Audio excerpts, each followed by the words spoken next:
ஓம் நமச்சிவாய வாழ்க. நாதந்தாள் வாழ்க. இமைப்பொழுதும் என் நெஞ்சில் நீங்காதான் தாழ் வாழ்க. வாழ்க வளமுடன். அனைவருக்கும் இனிய வணக்கங்கள். நிகழும் ஸ்ரீ மங்களகரமான சோபகிருது ஆண்டு தை மாதம் 18ஆம் தேதி வியாழக்கிழமை அன்று சஷ்டி திதியில் சித்திரை நட்சத்திரத்தில் திருதி நாமயோகத்தில் வணிசை கரணத்தில் சித்தயோகம் கூடிய நன்னாளில் இந்த சீர்மிகு பிப்ரவரி மாதம் பிறக்கிறது.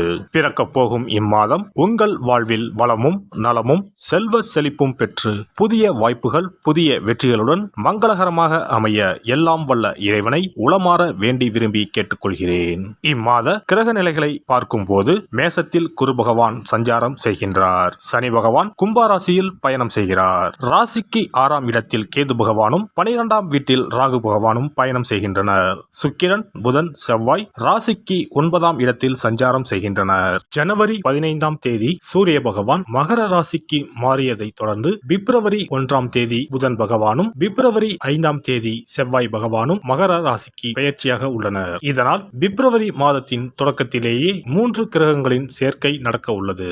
மகர ராசியில் சூரியனுடன் புதன் இணைவதால் புதாதித்ய யோகமும் சூரியனுடன் செவ்வாய் இணைவதால் ஆதித்ய மங்கள ராஜ யோகமும் உருவாகிறது. இந்த கிரக அமைப்பினால் உங்கள் வாழ்வில் ஏற்படக்கூடிய சுபம் மற்றும் அசுப பலன்கள் என்ன என்பதனை விரிவாக காண்போம். இதுவரை ஆபத்தில் சிக்கி சீரழிந்த உங்கள் வாழ்க்கை பயணம் மாறப்போகிறது. இப்படியும் ஒரு வாழ்க்கையா என மனக்கசப்பில் வாழ்ந்து வந்த உங்களுக்கு இனி வசந்தம் வீசப்போகிறது. இனி யமனே உங்கள் எதிரில் வந்தாலும் சிவனின் அருளால் எதிர்த்து நின்று போராடும் பலம் உங்களை வந்து சேரும். உங்கள் பிறப்பு ஒரு சாபக்கேடு அல்ல, அது சரித்திரம் படைக்கும். கும்பராசி அன்பர்களே, இம்மாதம் முழுவதும் சனி மற்றும் ராகு பகவானால் பல நன்மைகள் உண்டாக உள்ளன. உறவினர்கள் வருகையால் வீட்டில் மகிழ்ச்சியான சூழ்நிலை காணப்படும். முன்னேற்றத்திற்கான வழிவகைகள் பிறக்கும். புதிய ஆடை ஆபரணங்கள் வாங்கும் யோகம் உண்டாகும். பிரிந்திருந்த கணவன் மனைவி ஒன்று சேர்வீர்கள். சிலருக்கு குழந்தை பாக்கியம் கிடைக்கும். மாத பிற்பகுதியில் சிலருக்கு புது வீடு வாகனம் வாங்கும் யோகம் உண்டாகும். நவீன ரக மின்சார மின்னணு சாதனங்கள் வாங்குவீர்கள். பிள்ளைகள் வழியில் பெருமைப்படத்தக்க செய்திகளை கேட்பீர்கள். திருமண முயற்சிகள் சாதகமாக முடியும். மகளுக்கு நல்ல இடத்தில் வரன் அமையும். ஆனால் குடும்பத்தில் அவ்வப்போது சிறு சிறு சங்கடங்கள் ஏற்படக்கூடும். மாத பிற்பகுதியில் உறவினர்களால் குடும்பத்தில் பிரச்சனைகள் ஏற்படக்கூடும் என்பதால் உறவினர்களிடம் பேசும்போது பொறுமையை கடைபிடிக்கவும். குடும்ப விஷயங்களில் அவர்களின் தலையீட்டை அனுமதிக்க வேண்டாம். வாகனத்தில் செல்லும் போது கவனமாக இருக்கவும். நண்பர்கள் மூலம் முன்னேற்றத்திற்கான வாய்ப்புகள் ஏற்படக்கூடும். அலுவலகத்தில் வேலை சுமை அதிகரிக்கும். சிலருக்கு பதவி மாற்றமும் இடமாற்றமும் ஏற்படக்கூடும். அலுவலகத்தில் உயர் அதிகாரிகளிடம் பேசும்போது பொறுமையை கடைபிடிக்கவும். சக ஊழியர்களிடமும் போதுமான ஒத்துழைப்பை எதிர்பார்க்க முடியாது. தொழில் மற்றும் வியாபாரத்தில் லாபம் எதிர்பார்த்ததை விட குறைவாகவே கிடைக்கும். மறைமுக எதிரிகளால் பிரச்சனைகள் ஏற்படக்கூடும். வியாபாரத்தில் புதிய முயற்சிகள் எதுவும் வேண்டாம். மாத பிற்பகுதியில் ஓரளவுக்கு நன்மைகளை எதிர்பார்க்கலாம். கலைத்துறையை சேர்ந்த அன்பர்களுக்கு எதிர்பார்த்தபடியே புதிய ஒப்பந்தங்கள் கையெழுத்தாகும்.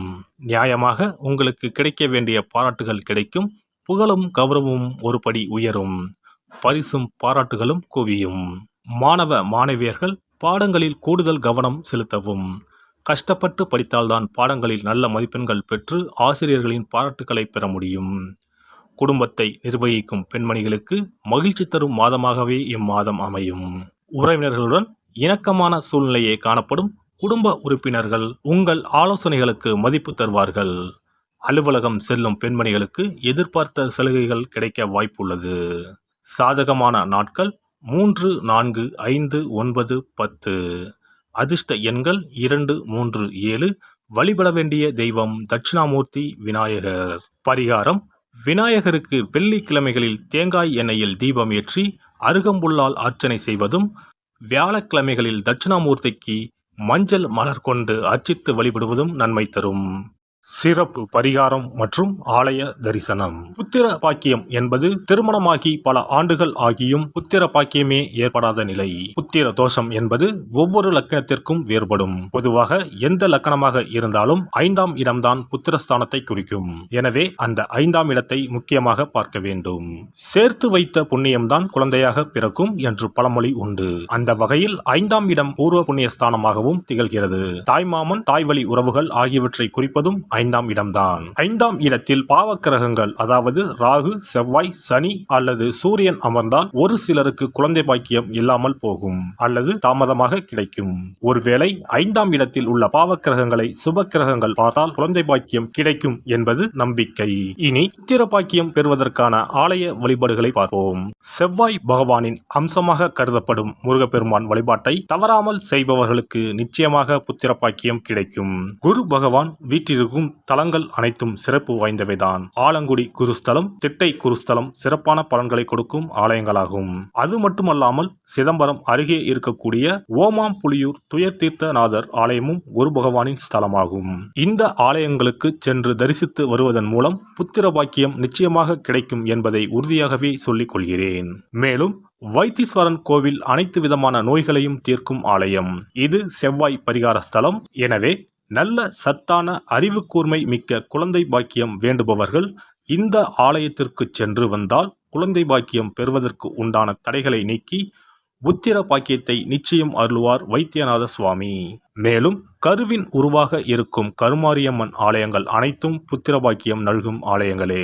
சமயபுரம் மாரியம்மன், திருவேற்காடு கருமாரியம்மன் போன்ற ஆலயங்கள் அனைத்தும் சிறப்பு வாய்ந்தவையே. அதேபோல் திருச்சிக்கு அருகில் உள்ள திருப்பட்டூர் பிரம்மா ஆலயம் பிறவி பயனை அனுபவிக்க செய்யும் ஸ்தலம்.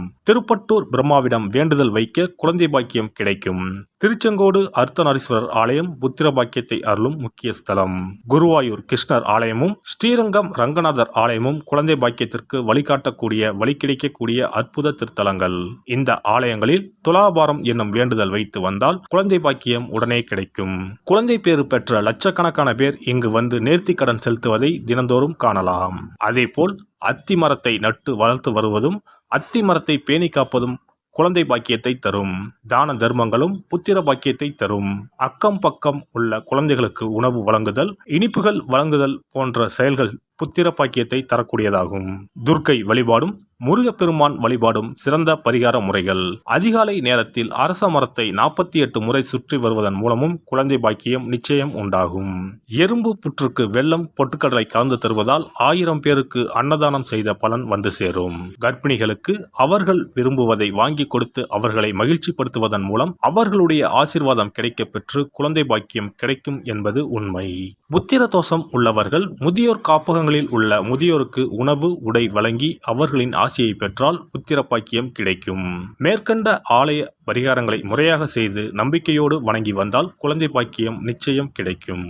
எல்லாம் வல்ல இறையருளால் நீங்களும் உங்கள் அன்பு குடும்பமும் உடல் நலம், நீலாயுள், நிறை செல்வம், உயர் புகழ், மெய்ஞானம் ஓங்கி வாழ்க வளமுடன். இந்த வீடியோ உங்களுக்கு பிடிச்சிருந்தா லைக் பண்ணுங்க, ஷேர் பண்ணுங்க அண்ட் சப்ஸ்கிரைப் பண்ணுங்க. பக்கத்துல இருக்க பெல் ஐகானை கிளிக் பண்ணுங்க. நன்றி, வணக்கம், வாழ்க வளமுடன்.